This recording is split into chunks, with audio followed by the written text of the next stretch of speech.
G'day to you, especially watching this.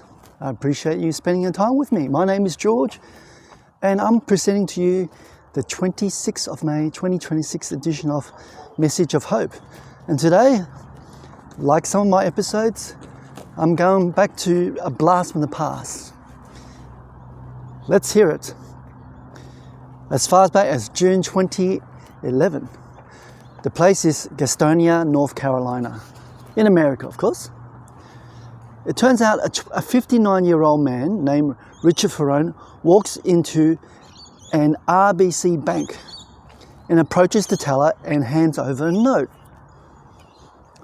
What do you think the note would say? Put in the comment there. Okay, well, the note demands $1. He receives it, then he steps back from the counter. Yeah, he's trying to be a robber. Well, he finds a seat in the lobby and waits calmly for the police to arrive. Yes, okay. So before you conclude this man has simply lost his mind, actually, let's hear his reason. Paul Feron, he was unemployed. Some of you are like that today. Maybe you can relate to it. He was definitely uninsured, and unfortunately he had back problems, foot pain, arthritis, and a lump on his chest. He couldn't afford to have it examined.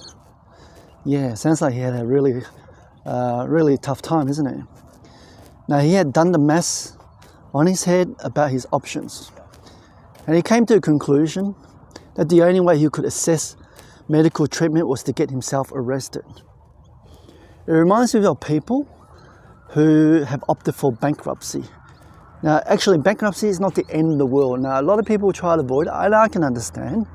It has a lot of drawback, but sometimes that could be the only option to release stress in your life. I diverted, sorry. So, again, it was $1 because he wanted the record to show this was never about the money. Perhaps that was his intention as an offshoot. Now, what an interesting story that was, wouldn't you agree? And like previously, I want to be careful how I use it, because it'll be easy to turn Richard into a symbol and forget he really was a person.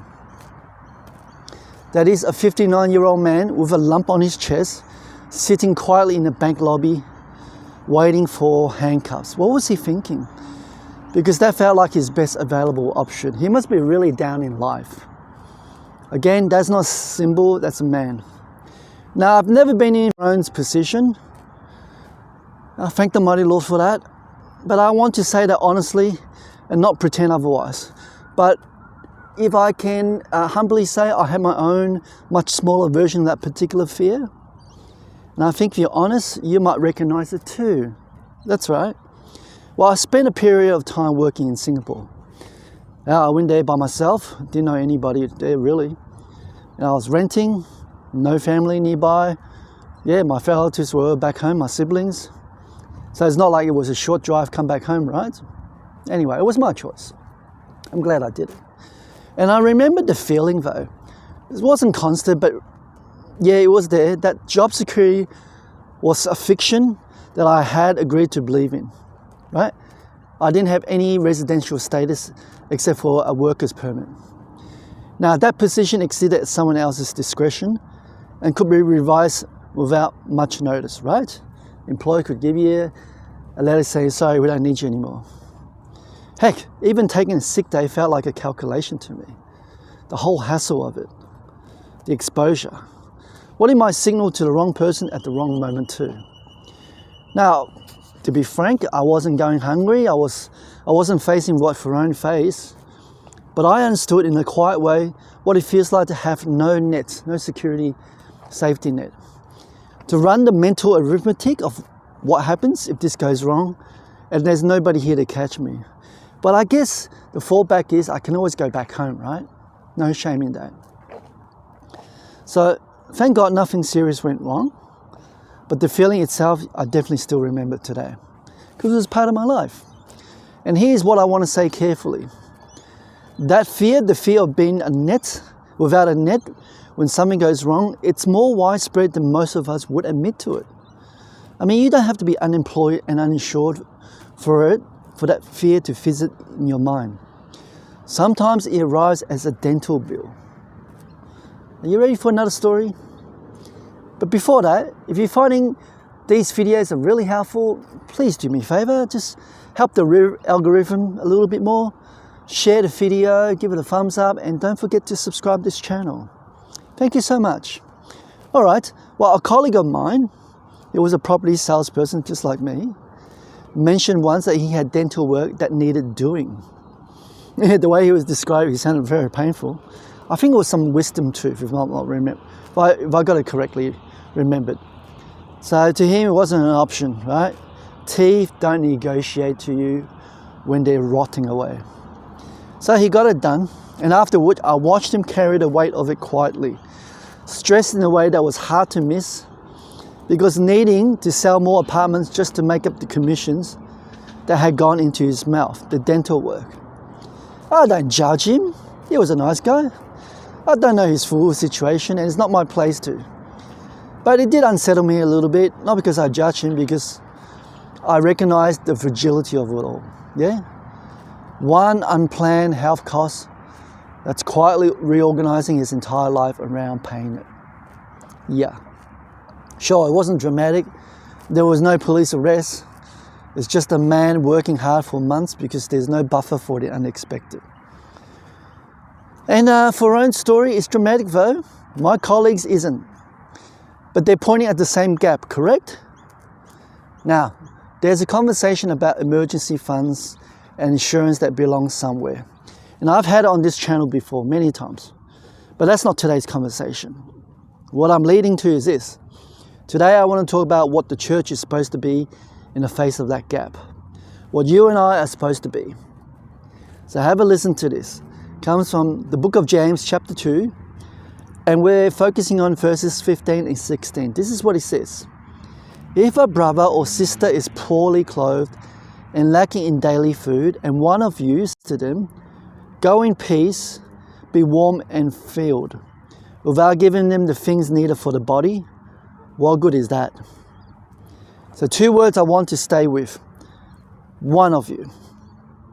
Not the government.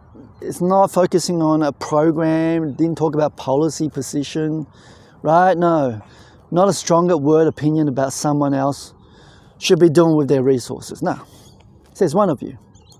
Because James is writing to a church in that context, to people who know that language, the love language, who can pray the right prayers and quote the right verses and say, "Go in peace," with complete sincerity, and still walk out the door having given nothing that cost them anything. It happens, right? I understand. And he is asking with a gentleness that barely conceals the sharpness underneath.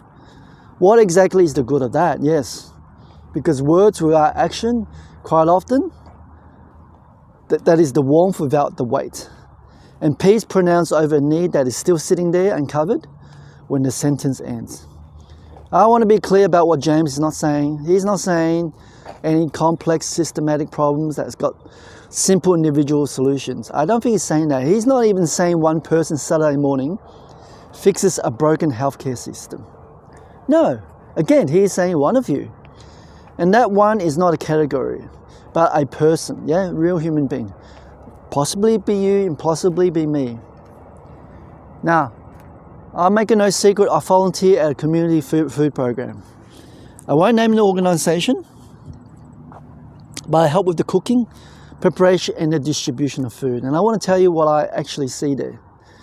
Because it's more complicated than I expected when I started, yes. There's always a long queue. You know, Saturday's the busiest. It'll be like fluctuating between 150, 170 people. Yeah, like I said, it's a long queue. And I'll be honest, looking at some of the people in it, I found myself in an uncertain opinion, wondering whether anyone there is experiencing genuine hardship or whether some are simply taking advantage of charity that exists. I don't know. But of course, my supervisor said something that's drilled into all the volunteers, right? Don't judge by appearances. So, 4 words, and she was right. Because I don't know what's behind the face I'm looking at. I don't know what's happened last week or last year, last month. I don't even know what the person in front of me had to sell or give up or lose before they decided that standing in this queue was better than the alternative. I just don't know. And behind that something else, when you serve, sorry, I've got the burps. When you serve someone you are not certain about, your trust in God sees what you can't. So that's not being naive, that's just being disobedience. And yeah, I gladly serve them. Both the ones I'm certain about and the ones I'm not. So here's what I notice about giving 4 hours on Saturday morning. It costs something real, right? Because Saturday is a day I could fill entirely with my own choices, and none of those choices would be sinful. No. There is no obligation. But the rest of the day sits differently when it started with something that wasn't only for me. My friends, hey, listen, I'm not saying to let you know I'm performing some virtual signaling. And I'm not encouraging you to feel guilty about your weekends, but I want you to ask genuine questions. You are watching this on a device, right? With a connection. In a home, on your lounge perhaps. You're not Richard Feron in that bank lobby calculating that prison was his best medical option, are you? But the distance between your life and that story, it's real. And it's worth pausing on, because the question James is asking is not whether you feel grateful for that distance. The question is, what are you doing with it? Maybe your version of the one in James chapter 2 might not be a food queue. It might be a neighbor you've been meaning to check on. Perhaps an elderly person at church who needs a lift on Thursday. Maybe. Or a family a pastor knows about who could use a meal cooked by someone else for 1 week. Maybe. There are organizations in the city who will hand you a task and a time slot and ask nothing more than for you to show up. Please don't see it as a burden. That's a Saturday morning with some of the best hours already spoken for. The food I helped prepare last Saturday, someone ate it, yeah? Someone who was hungry stood in the queue that I was part of the staff, and they left with something in their hands. Great. Now, I don't know their name, I don't know the story, I don't know if they were the ones I was certain about or the ones I certain. No. My supervisor would say that's exactly right. If you are not yet a Christian, I want to say this simply. The generosity we're talking about today doesn't come from willpower. It may be for some, that's the perception. It flows from having first received something yourself. And I want to pause and I want to emphasize that Jesus gave everything. Not words of comfort, not a policy position, but he gave his life completely so that you could be forgiven and be free of sin. That is the original gift. It doesn't come in the form of a check, but it's a life given to us, given in a body that's spent completely. I ask you now to invite him, not when you're ready, but now, yeah? When would you ever be ready? Wow, I've spoken a lot today, I'm sorry, but hey, it's my duty to help fulfill the Great Commission. I'm really pleased I can share what the Lord does to us. Now, don't judge by appearances, just serve the person in front of you. One of you. Remember what James said? My friends, what are you doing today with your Saturday morning? All right, that's all I've got to say. Thanks for being with me. And that's today's message of hope. You look after yourself. I'll see you on tomorrow's video. Bye-bye.